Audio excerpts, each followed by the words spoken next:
리더에게 묻고 리더에게서 길을 찾다. 한국 아메이 지혜 나눔 프로젝트 리더의 지혜. 안녕하세요.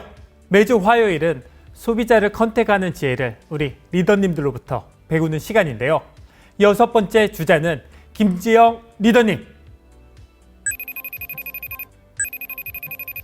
리더님 안녕하세요. 네, 안녕하세요. 교수님, 리더님들 안녕하세요. ABO 김지영입니다. 반갑습니다. 리더님. 고객의 마음을 얻는 리더님만의 노하우 있으신가요? 네, 저는 고객의 마음을 얻으려면 먼저 제 마음을 내어드려야 된다고 생각을 해요. 그래서 소비자에게 꼭 아메이라는 이름으로 다가서는 것보다 어떻게 내 마음이 소비자에게 닿을까를 좀 고민을 많이 하는 편이에요. 한 가지 예를 들자면 소비자의 아이 중에 척추측만으로 고생하는 아드님이 좀 계셨어요. 제가 소개를 받고 갔었는데 근데 척추측만에는 운동이나 생활 습관이나 뭐 이런 것들이 좀 중요해서 그 소비자분 아이에게 좀 도움이 될 만한 병원도 있었고 운동센터 아니면 교정 이렇게 하는 곳도 좀 알려드렸고요. 또 이제 의자, 앉아서 많이 공부를 하니까 좀 좋은 의자도 제가 본 경험이 있어서 카탈로그도 갖다 드렸던 적이 있습니다.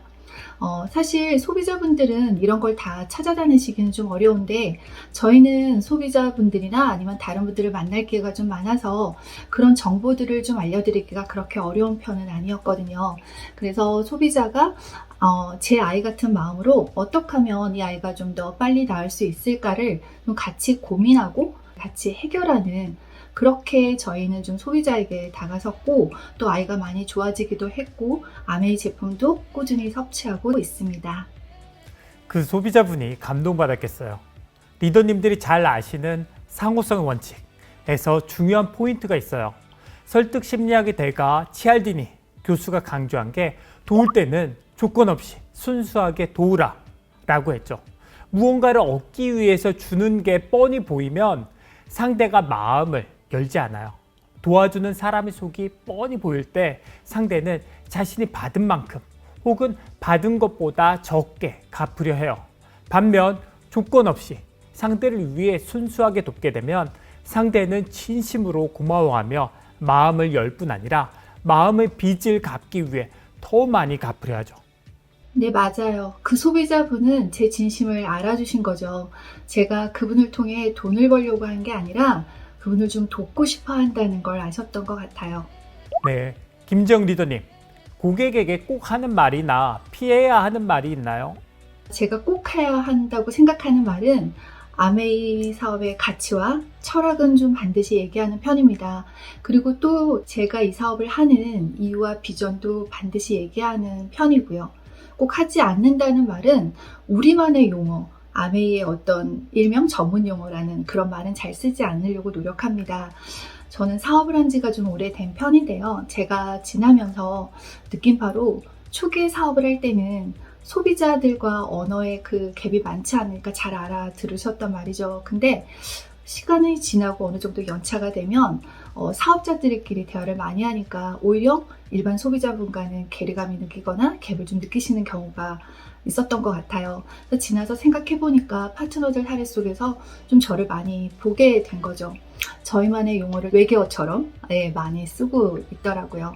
결국 우리 용어는 그들과 소통하기 위해서인데 나는 이미 아메이 안에서 저희만의 용어로 너무 익숙한 용어를 소비자에게 좀 생소하게 쓴 건 아닐까 이런 생각을 하게 됐죠. 그래서 그 뒤로는 어떤 용어들은 될 수 있는 한 쓰지 않고 일반적인 소비자들과 많이 소통할 수 있는 언어, 또 소비자들과 일상생활에서 많이 함께 할 수 있는 언어, 그런 단어로 아메이 좋은 제품을 알리려고 노력을 하고 비즈니스 설명도 그렇게 하려고 노력을 하는 편입니다. 맞아요. 저도 교수 처음 됐을 때 수업 시간에 마케팅 전문 용어를 남발했어요. 저한테는 익숙하니까. 학생들도 당연히 알 거라고 착각한 거죠. 그런데 시험지를 채점하면서 깨달았죠.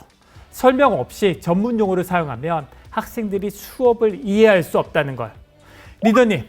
리더님들에겐 익숙하지만 소비자들에게 생소한 단어가 뭐가 있을까요?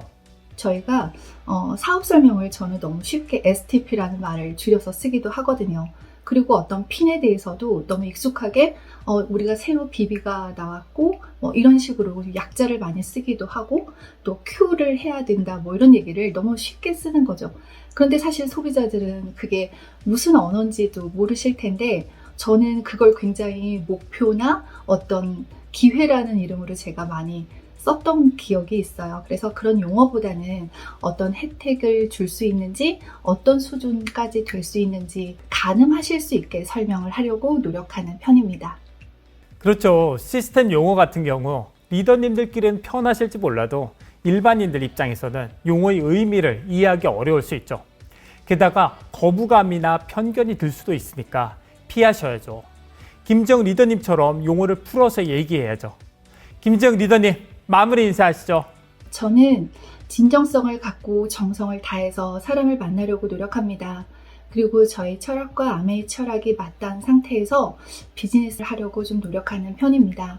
아메이 사업이 성공의 기회를 누군가에게 주겠다고 말을 한 것처럼 저도 누군가에게 인생의 변화에 큰 기회를 주는 사람으로 다가서고 싶습니다.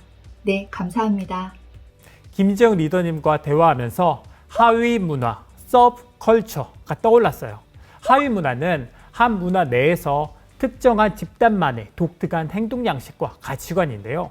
예를 들어서 상류 계층의 문화, 화이트 칼라 문화, 청소년 문화, MZ세대 문화가 있죠.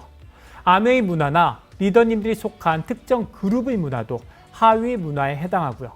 하위 문화 구성원들은 자신들만의 언어, 복장, 외모, 행동 양식을 사용해요.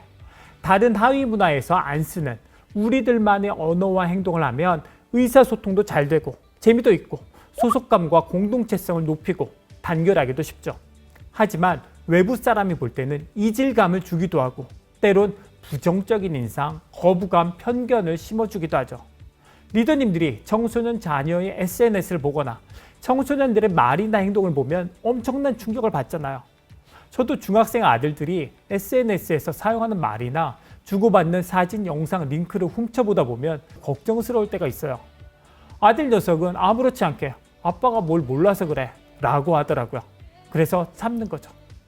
그들의 하위 문화니까 존중해줘야 하지만 거리감이 드는 건 어쩔 수 없죠. 리더님들이 처음 아메이를 소개받았을 때 이게 무슨 말이지?